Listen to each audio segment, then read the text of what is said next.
Daily. Taste the Daily. குறைந்த விலை நிறைந்த தரம் தங்கள் தேவைகள் அனைத்தும் ஒரே இடத்தில். ஜெயச்சந்திரன். ஆரோட்ஸ் நேயர்களுக்கு வணக்கம். நான் வருண் விக்னேஷ். கிரிக்கெட் அப்படிங்கிற விளையாட்டு இந்த உலகம் முழுசா எல்லார் மக்கள்கிட்டும் போய் சேர்ந்துருக்கு. இந்த கிரிக்கெட்ல பல பேர் வந்தாங்க போனாங்க, பல சாதனைகள் படைச்சாங்க.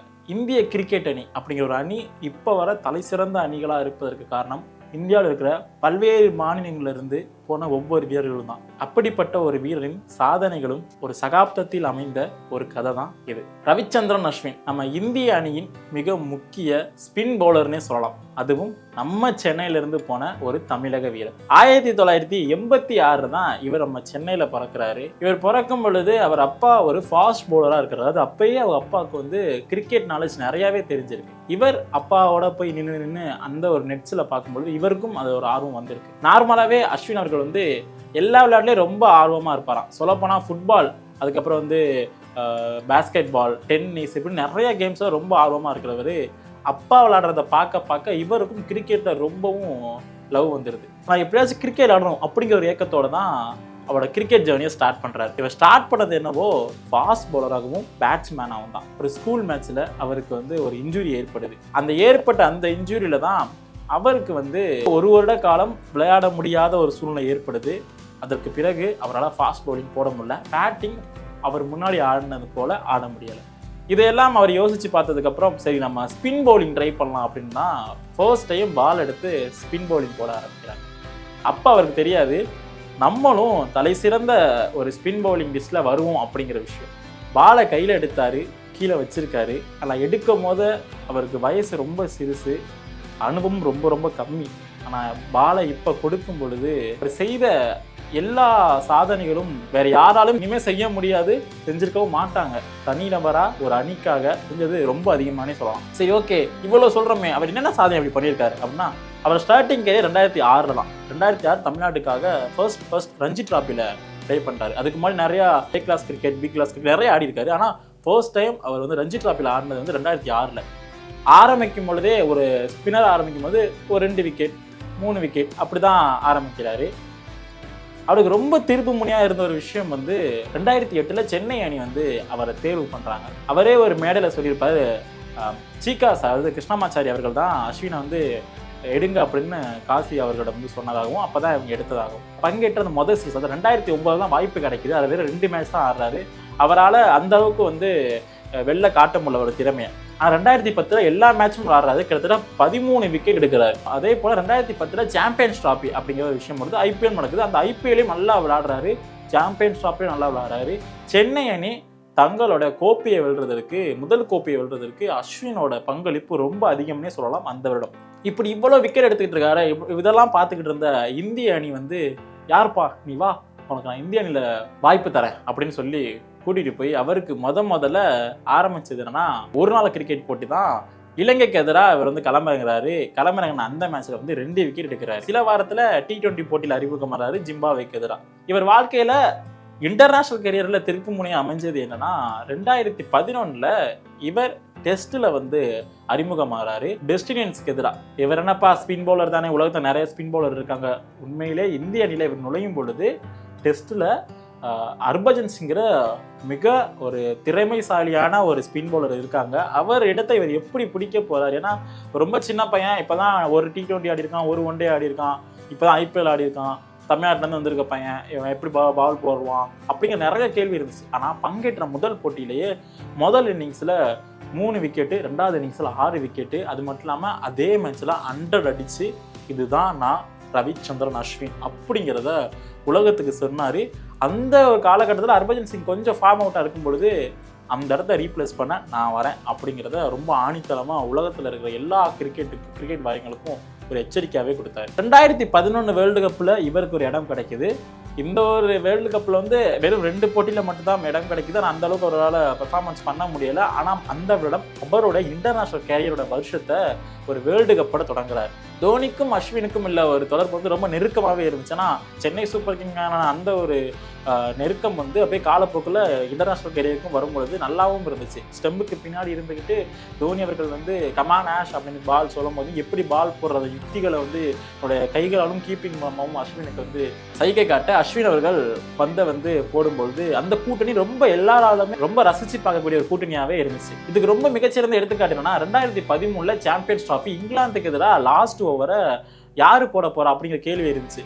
உண்மையாக சொல்ல போனால் அந்த லாஸ்ட் ஓவர் இந்தியாவுக்கு ரொம்ப முக்கியமான ஓவர். அதாவது 2007 வேர்ல்டு கப்பில் மேட்ச் டை ஆயிடுச்சு. இருக்கும் பொழுது இந்தியா வந்து அந்த பால் அவுட் முறையில் தான் வின் பண்ண வேண்டிய கட்டாயம் வின் பண்ணாங்க. 2013 சுச்சுவேஷன் வந்துச்சு. லாஸ்ட் ஓவரில் எப்படியாச்சும் வின் பண்ண வேண்டிய கட்டாயம் இந்தியாவுக்கு. யார்கிட்ட பால் கொடுக்குறதுன்னு தெரியல. யார் பவுலிங் போட போறீங்க இந்த லாஸ்ட் ஓவர் அப்படின்னு தோனி அவர்கள் கேட்குறாங்க. அப்போ வந்து அஸ்வின் வந்து தைரியமாக கை தூக்கியிருக்காரு. அது ஒரு இன்டர்வியூட சொல்லியிருப்பாரு. எல்லாரும் சும்மா நீங்க நான் மட்டும் கை தூக்குனேன் அப்படின்னு ஒரு ரொம்ப நகைச்சுவாக சொல்லியிருப்பாரு. அதை பார்த்து தோனி சரி நீ போடு அப்படின்னு சொல்லுவார். அந்த லாஸ்ட் ஓவரை போடும்போது ரொம்ப பயம். ஏன்னா அந்த ரன்களை கொடுத்தா இந்தியா தோத்துடுவாங்க சாம்பியன்ஸ் டிராஃபி. அப்படி இருக்கும்போது கடைசி பால தோனி அந்த நல்ல ஒரு பாலை ஸ்பின் பண்ணி போடுறதுனால ட்ராக்ல பிச் ஆகி அப்படியே ஆஃப் சைட் பந்து வந்து போகும். தோனி அவர்கள் பக்கம் போன விட பேட்ஸ்மேன் வந்து அந்த பாலை வந்து 6 அடிக்க முயலும் போது முடியாமல் போயிடும். இந்திய அணி தங்களுடைய சாம்பியன்ஸ் டிராஃபை வின் பண்ணுவாங்க. அதில் அஸ்வினோட பங்கு ரொம்ப அதிகம்னே சொல்லலாம். இவர் வேர்ல்டு கப்பில் என்னதான் பண்ணியிருக்காரு அப்படின்னா இவர் எல்லா வேர்ல்டு கப்லையும் பண்ணியிருக்காரு. 2011 வேர்ல்டு கப்பில் இவர் இருந்தாங்க. 2013 வேர்ல்டு சாம்பியன்ஸ் டிராஃபியில் இவர் இருந்தார். 2014 நடந்த ஒரு வேர்ல்டு கப்பில் இவர் இருந்தார்.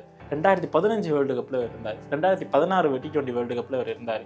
2017 சாம்பியன்ஸ் டிராஃபியில் இவர் இருந்தார். 2018 தேசிய கோப்பை அந்த போட்டிகளில் இருந்தார். 2019 வேர்ல்டு கப்பில் இவர் இருந்தார். 2023 நடந்த வேர்ல்டு கப் தான் அஸ்வினோருக்கு இறுதி வேர்ல்டு கப்னே சொல்லலாம். அதாவது அவர் கடைசியாக விளையாண்ட மேட்ச் சென்னையில். இது ரொம்பவும் எல்லாராலுமே இவர் இத்தனை வேர்ல்டு கப் ஆடிருக்காரா அப்படிங்கிற கேள்வி எழுப்பும்போது ஒரு ஸ்பின்னரா ஜொலிச்சிருக்காருன்னே சொல்லலாம். எவ்வளவு போட்டி விளையாண்டுருக்காரு அப்படின்னா 200க்கும் அதிகமான போட்டிகள் விளையாண்டு கிட்டத்தட்ட 750+ விக்கெட் எடுத்திருக்காரு. இது வந்து ஒரு அசாத்தியமான ஒரு பவுலிங் ஸ்பெல்னே சொல்லலாம். ஏன்னா இவ்வளோ விக்கெட் எல்லாரும் எடுப்பாங்களா அப்படின்னா ரொம்ப ஒரு கேள்விக்குறியான ஒரு விஷயம் தான். ஏன்னா முத்தையா முரளிதரன்கிற ஒரு மிகப்பெரிய ஜாம்பவான் அந்த காலகட்டங்களில் இருக்காரு. அதற்கு பிறகு வந்தவர் தான் அஸ்வின் வந்து அந்த டெஸ்ட்டில் ரொம்ப முக்கியமாக நிறைய பங்களிப்பு இந்தியா கொடுத்துட்டு வந்தார். அப்போ முரளிதரன் அவர்களே சொன்னார், நிச்சயமாக அஸ்வின் ரிட்டையர் ஆகிறதுக்குள்ள 600-700 விக்கெட் கண்டிப்பாக எடுப்பார், நீங்கள் பாருங்கள் அப்படிங்கிற ஒரு வாக்கியத்தை விட்டு போயிருக்காரு. அதே போல் அஸ்வின் ரிட்டையர் ஆகும் பொழுது மொத்தமாக கிட்டத்தட்ட 750 விக்கெட் கிட்ட அவர் வந்து கைப்பற்றியிருந்தார். ஒரு ரொம்ப நெகிழ்ச்சியான தருணம்னே சொல்லலாம் கிட்டத்தட்ட எல்லா ஃபேன்ஸுக்கும். ஸோ இவ்வளோ போய் ஒரு சாதனைகளை பின்னாடி வச்சிருக்காரு. இவர் மொத்தமாக செய்த சாதனைகள்னு சொல்ல போனால் கிட்டத்தட்ட அவர் விளையாண்ட 7 டெஸ்ட் சீரீஸில் 5 டெஸ்ட் சீரீஸ் வந்து மேன் ஆஃப் த சீரீஸ் வாங்கியிருக்காரு. இப்போ வந்து மேன் ஆஃப் சீரீஸ் வந்து ரொம்ப ரொம்ப கஷ்டம். கிட்டத்தட்ட 12 டெஸ்ட் சீரீஸ் இப்போ வாங்கியிருக்காரு. அதிகமாக டெஸ்ட் சீரீஸில் மேன் ஆஃப் தி சீரீஸ் வாங்கின பிளேயர்ஸில் இவர் ஃபர்ஸ்ட் இடத்துல இருக்கிறாரு. சொல்லப்போனால் இது வந்து நம்ம தமிழ்நாடோட ஒரு மிகச்சிறந்த வீரர். உலகத்தில் எல்லார் பார்வையிலும் பட்டிருக்காரு. அதாவது கிருஷ்ணமாச்சாரிக்கு அப்புறம் தமிழகத்தை சேர்ந்த ஒரு வீரர் இவ்வளோ பெருசு எல்லார் மக்களாலும் பார்க்கப்படுறாரு, பேசப்படுறாரு அப்படின்னா ரவிச்சந்திரன் அஸ்வினே சொல்லலாம். இவருக்கு இந்த 2015, 2016, 2017, 2018 இந்த ஒரு 4 வருடம் அது தோனியோட டெஸ்ட் ரிட்டையர்மெண்ட்டுக்கு அப்புறம் கோலியோட அவர் கை கோத்திருப்பாரு. அந்த ஒரு தருணம் வந்து ஒரு பொற்காலம்னே சொல்லலாம். டெஸ்ட் கிரிக்கெட்டில் கோலியோட கேப்டன்சி அதில் அஸ்வின் பண்ணது ரொம்ப சூப்பர் ஸ்பெல்ஸ்லாம் போட்டிருப்பார். கிட்டத்தட்ட 2015 ஒரு 70 விக்கெட் கிட்ட, 2016 ஒரு 70 விக்கெட் கிட்ட, 2017 ஒரு 80 விக்கெட் கிட்ட அப்படின்னு எல்லா வருஷமும் விக்கெட் அப்படியே அள்ளி போட்டிருப்பாரு. அஸ்வினும் கோலியும் சேர்த்து கிட்டத்தட்ட எடுத்த விக்கெட் வந்து 180 கிட்ட இருக்கும். அது இதுவரை இந்தியன் கிரிக்கெட்லேயே வந்து ஒரு கேப்டனும் ஒரு பவுலரும் சேர்ந்து காம்போவா விக்கெட் அதிகமாக எடுத்த பட்டியலில் அஸ்வினும் விராட் கோலி தான் முதல் இடத்துல இருக்காங்க. இதுக்கு 2வது இடத்துல தோனியும் அஸ்வினும் சேர்ந்து கிட்டத்தட்ட 120-130 விக்கெட் எடுத்து 2வது இடத்துல இருக்கிறாங்க. அஸ்வின் வந்து வேர்ல்டு கப் மட்டும் இல்லாமல் ஏஷியன் கோப்பை நிறைய ஆண்டிருந்தாலும் இந்தியா நடத்தப்படக்கூடிய இந்த ஒரு IPL ரொம்ப முக்கியமாக எல்லாராலையும் கவனிக்கப்பட்ட ஒரு வீரராக வந்தார். ஏன்னா அவர் ஸ்டார்டிங் கேரியரில் பேட்டிங் தானே ஆடிட்டு இருந்தார். ஸோ IPL இந்த பேட்டிங் கேரியரை வந்து கன்டினியூ பண்ணார். ஒரு 6th டவுன் 7th டவுன் வந்து நல்லா ஆடி கொடுத்தாரு. சென்னை சூப்பர் கிங்ஸ்க்கான ஆரம்பித்த இந்த ஒரு பயணம் வந்து 2015-16 அப்புறம் ரைசிங் புனே சூப்பர் ஜெயின்ஸ், அதற்கு பிறகு வந்து பஞ்சாப் கிங்ஸ், அதுக்கப்புறம் டெல்லி டேர்டெவில்ஸ், அதற்கு பிறகு வந்து ராஜஸ்தான் ராயல்ஸ், இப்போ திரும்ப சென்னைக்கு வந்திருக்காரு. இந்த கேரியரை நீங்கள் ஃபுல்லாக பார்த்தீங்கன்னா நிறைய விஷயத்தை நம்ம வந்து ரொம்ப நோட் பண்ண வேண்டியதாக இருக்குது. அதாவது ஒரு கிரிக்கெட் பிளேயராக அதிகபட்ச 5 ஆல்ஸ், அதாவது 5 விக்கெட் எடுத்த பிளேயரில் இவர் 2 இடத்துல இருக்காரு. அதாவது 37 தடவை 5 விக்கெட் எடுத்திருக்காரு. ஒரு 7 தடவை அந்த 10 விக்கெட்ஸ் ஹால் எடுத்திருக்காரு. ஒரு 6 செஞ்சுரி அடிச்சிருக்காரு. ஒரு கிரிக்கெட்டில் அவர் ஒரு ஆல்ரவுண்டர் அப்படிங்கிறத டெஸ்ட்டில் மட்டும் இல்லை எல்லா இடத்துலையும் காமிச்சிருக்காங்க. ஆனால் டெஸ்ட்டில் இவர் செய்த சாதனைகளே ரொம்பவும் பார்க்கப்பட்ட விஷயமா இருந்துச்சு. ஆஸ்திரேலியாவுக்கு எதிரான சீரீஸில் வந்து இந்த மேட்சை வின் பண்ணணும் அப்படிங்கிற சுச்சுவேஷன் வரும். ஆனால் ரொம்ப சீனியர் ஸ்பேஸ் ஆல்ரெடி இன்ஜுரியில் உட்காந்துருப்பாங்க. எல்லாரும் பார்த்துக்கலாம் இந்த பார்டர் கவாஸ்கர் டிராஃபியில் அந்த மேட்சை வந்து ட்ரா பண்ணணும் அப்படிங்கிற சுச்சுவேஷன்லாம் வந்துட்டு இருக்கும். அஸ்வின் அந்த மேட்ச்சில் நின்று அனுமன் விகாரியோட கை கோர்த்து கிட்டத்தட்ட 130 பால் கிட்ட ஃபேஸ் பண்ணி 35 ரன் அடிச்சிருப்பாரு. அந்த மேட்ச் ட்ராவும் ஆகும். இந்தியா அடுத்த போட்டியில் காபால் நடக்கும். அந்த காபாலை வந்து இந்தியா வந்து ரிஷப் பண்ட் லாஸ்ட் பாலை வந்து 4 அடித்து வின் பண்ணி கொடுப்பாரு. அஸ்வின் கிரிக்கெட் அப்படிங்கிறது ரொம்ப பிரிக்க முடியாமலே இருந்த ஒரு விஷயமே சொல்லலாம். கிரிக்கெட்டில் அப்படி என்னென்னப்பா வாங்கியிருக்காரு அப்படின்னா 2010 2011 சிஎஸ்கேவோட இருந்தப்போ 2 தடவையும் சாம்பியன்ஸ். அதே மாதிரி சாம்பியன்ஸ் ட்ராஃபிலே சிஎஸ்கே சாம்பியன் ஆனப்போ அந்த ஒரு டைம் சாம்பியன்ஸாக இருந்திருக்காரு. ஏஷியா கப்பில் சிஎஸ்கே இதுவரை வின் பண்ண, அது 2010க்கு அப்புறம் வின் பண்ண அந்த 13 டைம் எல்லாமே அஸ்வின் கூட இருந்து வின் பண்ணி கொடுத்த தருணங்கள் எல்லாமே இருக்குது. 10 கோப்பைகள் கிட்ட ஏஷியா கப் வின் பண்ணுற இடத்துல அஸ்வின் இருந்திருக்காரு. 2015ஓட கிரிக்கெட் ஆஃப் தி இயர் அப்படிங்கிற அவார்டை வாங்கியிருக்காரு. 2016 test cricketer of the year வாங்கியிருக்காரு. அவர் பற்றி சாதனைகள் சொல்லிக்கிட்டே போகலாம். அவர் வின் பண்ணதை பார்த்தா அவ்வளோ இருக்குது, கொஞ்சம் அவ்வளோ லிஸ்ட்டு போய்கிட்டே இருக்குது. ஆனால் மக்கள் யாரும் மறக்கப்பட்டது இவர் இவ்வளோ பண்ணியிருக்காரா அப்படிங்கிற விஷயம் வந்து நான் பாலால் மட்டும் இல்லை பேட்டாலையும் பண்ணுவேன் அப்படின்னு பண்ணிக்காரு. ஸோ ரிட்டையர்மெண்ட் வந்து இந்திய அரசியலுக்கு மட்டும் இல்லை, உலகத்தில் இருக்கிற எல்லா அரசியலுக்குமே எல்லா கிரிக்கெட் பிளேயருக்குமே ரொம்பவும் வந்து சுகத்தில் ஆழ்த்தக்கூடிய ஒரு விஷயமா இருக்கு.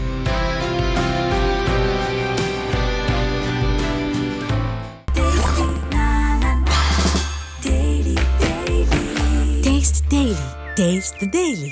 குறைந்த விலை நிறைந்த தரம் தங்கள் தேவைகள் அனைத்தும் ஒரே இடத்தில். ஜெயச்சந்திரன்.